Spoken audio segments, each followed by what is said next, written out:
Je vais vous dire. Écoutez. Ce n'est pas en 2022 que le président Gbagbo n'est pas sur la liste électorale, c'est depuis 2020. Et les causes qui ont justifié la radiation du président Gbagbo demeurent. Donc on n'a pas besoin d'être un médium pour savoir qu'il ne sera pas sur la liste électorale de 2022. Puisque les mêmes causes produisent. Mais voilà, aussi simple que ça. On n'a pas violé des délibérations, ils n'ont pas entendu ça. Ils savent bien. C'est parce que le président Gbagbo n'est pas sur la liste électorale qu'ils ont saisi la commission pour demander son inscription. Et ils n'ont pas eu gain de cause. Et c'est pour cette raison qu'ils ont saisi le tribunal. Ils n'ont pas eu gain de cause. Mais ça n'a pas changé. Le dernier mot appartient au président du tribunal, territorialement compétent comme on dit. Et le président du tribunal a rendu une décision ordonnant, confirmant la position de la commission électorale quant à sa radiation de la liste électorale. Donc rien n'a changé. Il viendra s'inscrire 1000 fois il ne pourra pas être sur la liste parce que le motif pour lequel il n'est pas sur la liste est la déchéance et non l'inscription. Voilà. Donc on n'a pas violé des délibérations, ils ne sont dans le secret d'aucun Dieu. La déchéance. Voilà. C'est parce que les choses tombent sous le coup du bon sens. Le premier cas des personnes qui sont déchues de leurs droits civils et politiques, ce n'est pas l'œuvre de la commission. Hein. C'est le tribunal qui dit,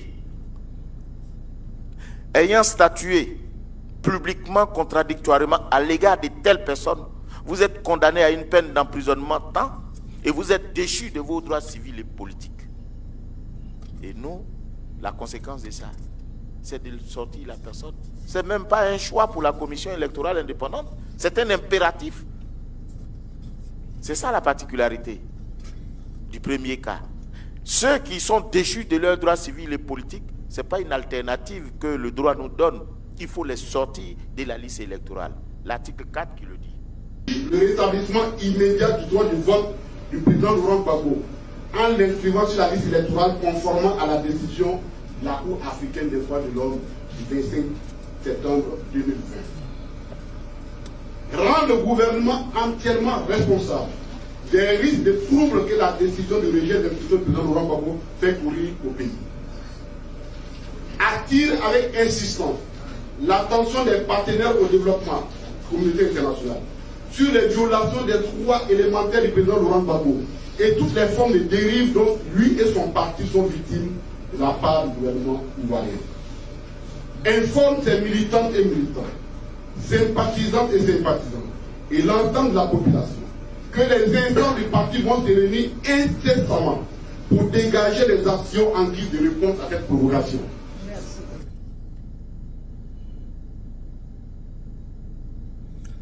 La provocation. Le mot est lâché. Voyez-vous, nous sommes dans une situation que nous avons alerté depuis des temps. La condamnation unique du président Gbagbo Laurent est une condamnation à dessein afin d'empêcher le retour du président Gbagbo Laurent dans l'arène politique. Vous avez écouté attentivement, pour ne pas dire religieusement, les propos de Guy Blair, le président de la commission électorale dite indépendante.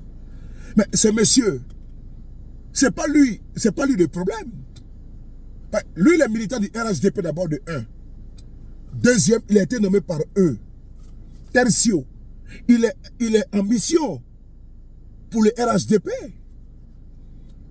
Guy Blair, c'est la face cachée de l'iceberg.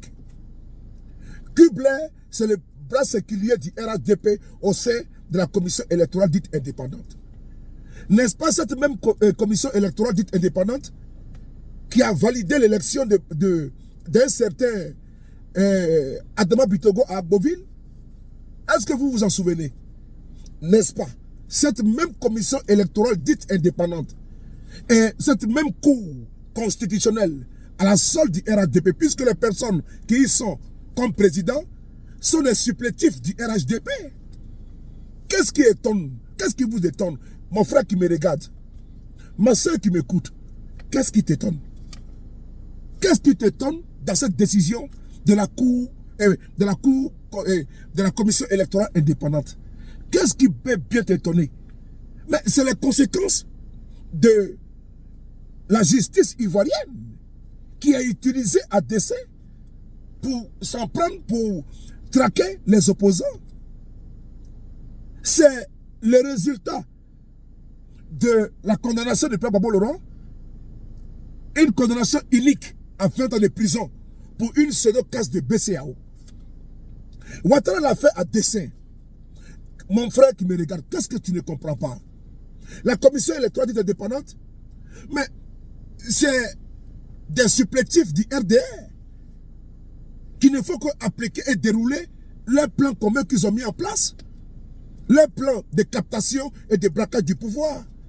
Et les personnes ressources qui peuvent les empêcher d'être toujours à la tête de ce pays. Mais il faut les écarter. Voilà pourquoi je vous demande de mettre vos égos, de mettre nos querelles à côté et de penser à notre bien commun, la Côte d'Ivoire. Parce que l'heure est grave. L'heure est extrêmement grave. Parce que de quoi sont en train de regarder le sexe, de regarder comment et connaître le sexe des anges. La solution est quoi? De faire bloc. De faire bloc. Parce que eux, ils ont déjà corrompu tous les magistrats. La plupart des magistrats sont couchés à plat ventre. On demande à un magistrat, il faut condamner X, il va te condamner. Mais c'est devant vous, sous notre pic. Il y a un certain Al-Mustafa qui a été condamné par la justice ivoirienne. Mais il est en liberté. Il est condamné à 5 ans de prison ferme. Mais parce qu'il est militant du RHDP là. Mais il est en liberté. On préfère mettre en liberté un malfrat qu'on appelle Al-Mustafa et prendre Gbagbo comme un malfrat. Mais qu'est-ce qui vous étonne? Madame Odette Lorougnon, son domicile a été assiégé par une cohorte de militants de Charognat RHDP. On l'a vu. Elle a porté plainte. Est-ce que la plainte a abouti? L'individu est là, il est vu et connu. Il se promène tranquillement à Abidjan. Il est dans les cérémonies du RHDP. Il est garde-corps de Bakongo. Mais Adou Richard ne le voit pas. Parce qu'il ne peut pas l'interpeller. Non, il ne peut pas. Mieux, dans le cas d'Al-Mustafa, il a bien dit devant vous tous que le procureur l'a convoqué pour lui donner des conseils. Et puis il a laissé partir à la maison. Al-Mustafa qu'on a 5 ans, mais c'est pas là dans Côte d'Ivoire. Tranquille. On dit battez-vous pour la justice, c'est ça. Mais le peuple lui-même, il a dit, s'il était à la CPI, et il était en Côte d'Ivoire, c'est pourquoi il est parti à la CPI, mais c'était la perpétuité. Là où il a été acquitté à la CPI, là, on dit tu es acquitté là. En Côte d'Ivoire, pas bon, mais c'était la peine de mort. On a vu avec Guillaume Soro ici, pour un coup d'état imaginaire, ils ont donné perpétuité à Guillaume Soro. Mais qu'est-ce qui vous étonne, les frères? Battons-nous pour un état de droit, pour un état de justice. Parce que la justice, c'est Ouattara. La justice, c'est le RHDP. C'est ce qu'il vous démontre ici. Quand Kubler vous dit que c'est la justice qui a condamné Gbagbo Laurent, donc c'est les conséquences de cette condamnation-là qu'il faut qu'eux agissent. Mais ils sont tous pareils. Et du pareil au même, du même au pareil. La justice avec Adou Richard, le Kubler, la Cour constitutionnelle, et tout ce tralala. Mais ils sont tous dans la même fêtière. RHDP. La justice condamne injustement et la commission électorale dite indépendante agit. C'est un système qui est mis en place. C'est fait à dessein. C'est fait à dessein. Pour que Gbagbo ne soit plus jamais candidat en Côte d'Ivoire. Je l'ai dit encore. Que si vous ne vous levez pas pour dénoncer cette forfaiture, oui, si vous ne faites pas bloc, Gbagbo, comme je l'ai dit, il ne sera plus jamais candidat en Côte d'Ivoire. Et ça là, que vous le voulez ou pas, c'est le fait. Ils ont déjà activé leur système. Il a dit que c'est depuis 2020 que Gbagbo a été radié de la liste électorale. Mais Gbagbo a été arrêté quand? Gbagbo a été arrêté le 11 avril 2011. Gbagbo a été arrêté le 11 avril 2011. Et c'est en 2020 que Gbagbo a été radié. Parce qu'ils ont vu que le parcours judiciaire à la CPI n'était pas favorable à eux. Puisque pour eux, Gbagbo était parti pour l'éternité à la CPI. Et quand ils ont vu que ça tournait au vinaigre, ils ont activé rapidement la justice ivoirienne pour le condamner à 20 ans. Afin que quand il est libéré à la CPI, il puisse avoir une condamnation, il puisse avoir l'épée Damoclès sur la tête. Là, il ne pourra plus candidater. Mais c'est le plan commun qu'ils ont mis en place. Je l'ai dit à plusieurs reprises.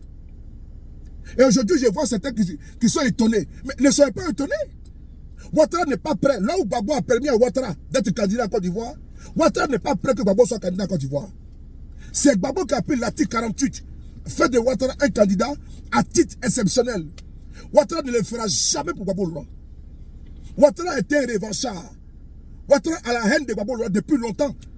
Allez-y suivre le discours de M. Ouattara en 92, lorsqu'il a arrêté le président Gbagbo Laurent et toute la direction du FPI. Allez-y écouter là où Gbagbo a failli perdre la vie avec Simone Eve Gbagbo. Allez-y écouter la conférence de presse du Premier ministre Ouattara. Vous allez comprendre la haine viscérale que ce monsieur a pour Gbagbo Laurent. Ce n'est pas du jeu. Ouattara a décidé d'en finir complètement, de finir avec la carrière politique de Gbagbo Laurent. Mais Kubler l'a dit, le président de la commission électorale dite indépendante là, mais il a dit que ce n'est pas une affaire judiciaire, c'est une affaire politique. Kubler l'a dit, c'est une affaire politique. Mieux, la condamnation de Gbagbo Laurent est une condamnation politique. La condamnation de Guillaume Soro est une condamnation politique. Des chefs d'État véreux, ripoux, des despotes, on prennent le malin plaisir de manipuler la justice à souhait. C'est le même cas au Sénégal avec Macky Sall. Souvenez-vous, avec le fils de l'ex-président Abdoulaye Wade, puisqu'il avait peur que ce monsieur soit candidat, mais il a condamné, il a mis en prison, il a condamné, et ses droits civiques lui ont été retirés, il ne peut plus candidater. Après, on vient la misser plus tard. Mais au moment où ils trouvent que c'est un danger pour eux, un danger politique, mais ils instrumentalisent dans la justice pour l'écarter. Ça a été fait sur Karim Wade. L'ancien maire de Dakar, Khalifa Sall. Mais c'est le même cas que Macky Sall a fait également pour l'écarter de la course présidentielle. Mais actuellement, où nous parlons en 2023, mais c'est le même cas encore qui est encore au Sénégal avec le leader charismatique, le rassembleur, l'homme du peuple, Ousmane Sonko. On voit comme des fois la machine judiciaire a été activée contre Ousmane Sonko. Mais c'est un fait, c'est un constat. Qu'est-ce qui vous étonne? C'est les faits, et les faits sont têtus. Ousmane Sonko aujourd'hui est dans le tourbillon d'une justice manipulée afin de pouvoir les casser. Mais qui est à la base? C'est Macky Sall. On l'a vu au Togo, comment les opposants sont traqués par le régime despotique de Faure Gnassingbé. On a vu également au Bénin avec Patrice Talon, qui a mis les opposants en prison, le Rocky Amadougou en prison, parce que ces personnes dérangent politiquement parlant. Et quand Kubler dit que ce n'est pas une affaire de la commission électorale indépendante, que c'est une affaire politique, mais c'est vrai que c'est une affaire politique. C'est Ouattara qui a politiquement, puisque Ouattara est président, il a politiquement activé sa justice, accroupie et aux ordres, pour condamner Gbagbo Laurent. Et quand on sort du nom, il a été condamné. C'est ce qu'on nous brandit. Mais l'homme qui devait être condamné même à la perpétuité en Côte d'Ivoire, c'est M. Ouattara. Lui qui a semé la chienlit en Côte d'Ivoire, là où les autres l'ont réhabilité, Ouattara ne peut pas réhabiliter un Ivoirien. Ouattara n'est pas dans une dynamique de politique comme vous l'entendez, démocratie, non. Mais c'est un autocrate. C'est un Machiavel. Mais vous ne voulez pas, comment dirais-je, dire les mots. Vous ne voulez pas, comment dirais-je, sortir les phrases qu'il faut. Là, il faut. Vous êtes dans l'angélisme. Vous êtes en train de cajoler un despote. Mais un despote, on combat une dictature. Une dictature est immonde. Mais d'aucuns veulent s'accommoder et il parle de paix, il parle de réconciliation. Mais ça, c'est le discours laconique et creux. Que l'on vous vend réconciliation. Ouattara n'a pas. Il reçoit Gbagbo Laurent au palais présidentiel, c'est mon frère. Mais le monsieur dans son cœur, mais son cœur ne passe pas un cœur. Mais c'est une pierre qui a la part de son cœur. Sinon, là où Gbagbo t'a réhabilité, même le passeport de M. Ouattara, on se souvient au Forum de réconciliation nationale, où M. Ouattara a besoin d'un passeport, mais le président Gbagbo Laurent a demandé qu'on lui donne un passeport diplomatique, lui et sa mère, et qu'on la fasse évacuer. Mais Ouattara n'a pas fait ça à Gbagbo Laurent. Ouattara, il est dans une autre dynamique de conservation du pouvoir. Ouattara veut mourir au pouvoir. Et il va faire tout, il va mettre tout en place pour mourir au pouvoir. Ça, ne l'oubliez pas. La démocratie qu'on veut instaurer en Côte d'Ivoire demande des sacrifices. l'entente, la mutualisation, la convergence des forces. Parce que tant que nous sommes dispersés, le RHDP a des beaux jours devant lui. Tant que nous sommes en train de chercher les sexes des anges, et qui a fait quoi, et qui n'a pas fait quoi, mais Ouattara est au pouvoir. Ne soyez pas étonnés. On doit nous-mêmes faire harakiri. On doit s'asseoir et faire un bilan. On a vu, ici en Côte d'Ivoire, c'est lui qui a semé toute la désolation. Il est au pouvoir aujourd'hui. Et donc, ce que M. Kuble dit là, mais c'est la suite logique d'une condamnation unique, activée et commandée par M. Ouattara.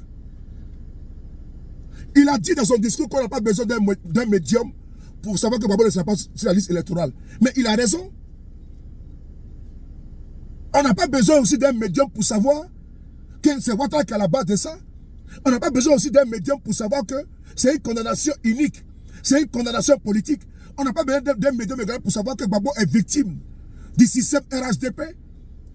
On n'a pas besoin aussi d'un médium pour savoir que Gbagbo est victime d'une méchanceté de M. Ouattara. On n'a pas aussi besoin d'un médium pour savoir que Gbagbo est innocent. On n'a pas besoin d'un médium pour savoir que Gbagbo Laurent n'a pas cassé la BCAO. On n'a pas besoin d'un médium pour savoir que Gbagbo est parti à la CPI. Il est revenu blanchi. On n'a pas besoin de savoir, on n'a pas besoin de consulter un médium pour savoir que, comment dire, Gbagbo Laurent, en Côte d'Ivoire, doit jouir de tous ses droits. On n'a pas besoin d'un médium pour savoir que la condamnation de Gbagbo Laurent, c'est une condamnation pour l'empêcher d'être candidat en 2025. C'est ça qu'il s'agit. Et le ministre Kolo Katina a demandé aux militants de rester debout. Oui, de rester debout parce qu'ils veulent distraire le PPACI. Effectivement, ils veulent distraire le PPACI parce qu'ils ne veulent pas que le PPACI parte aux élections municipales, ni le PDCI RDA. Et le ministre Kolo Katina a cité la Cour africaine. Mais la Cour africaine, là, Ouattara a jeté la décision à la poubelle. Souvenez-vous, à cause de Guillaume Soro et de Gbagbo Laurent, Ouattara a quitté la Cour africaine des droits de l'homme et des peuples. La Cour africaine, à combien de reprises, a demandé l'intégration du Premier ministre Guillaume Soro, président des GPS, dans la liste électorale. Est-ce que ça a été fait? Non. La Cour africaine a également demandé l'intégration du Gbagbo Laurent dans la liste électorale. Ça a été fait? Non. Ouattara, mieux, pour pouvoir montrer que lui, c'est lui le maître de la justice, est sorti carrément de la Cour africaine des droits de l'homme et des peuples. C'est pour vous dire qu'il avait déjà préparé, puisque la décision de la Cour africaine était applicable en Côte d'Ivoire, et pour ne pas l'appliquer, qu'est-ce qu'on fait? On sort de la Cour africaine.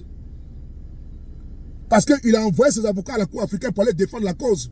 Sa cause, la cause de sa cause. Contre le père Guillaume Soro, les avocats de l'État de Côte d'Ivoire ont perdu. Il les a envoyés contre le père Gbagbo Laurent à la Cour africaine. Ils ont perdu également. Et donc, tout au but, monsieur décide de sortir de la Cour africaine des droits de l'homme et des peuples. Ne soyez pas étonnés. Et je vous ai déjà dit, vous avez entendu le discours de Kolo Katina, que les militants doivent rester debout. Vrai ou faux? Ok. Et je vous ai dit qu'ils savent que le PPACI, naturellement, ne va pas accepter cette décision unique. Et donc, quand il y aura des manifestations, ils ont déjà préparé des miliciens que j'ai déjà dit, qui ont été recrutés et d'autres sont basés actuellement à Koumassi. C'est important ce que je vous dis. Les Baka veulent entrer en action. Cette fois-ci, soyez debout. Soyez résolument déterminés pour une lutte pacifique face à cette tyrannie. Ne soyez pas passifs. Ne soyez pas des observateurs. Ne soyez pas complices de cette captation et braquage du pouvoir d'État en Côte d'Ivoire. Merci à vous.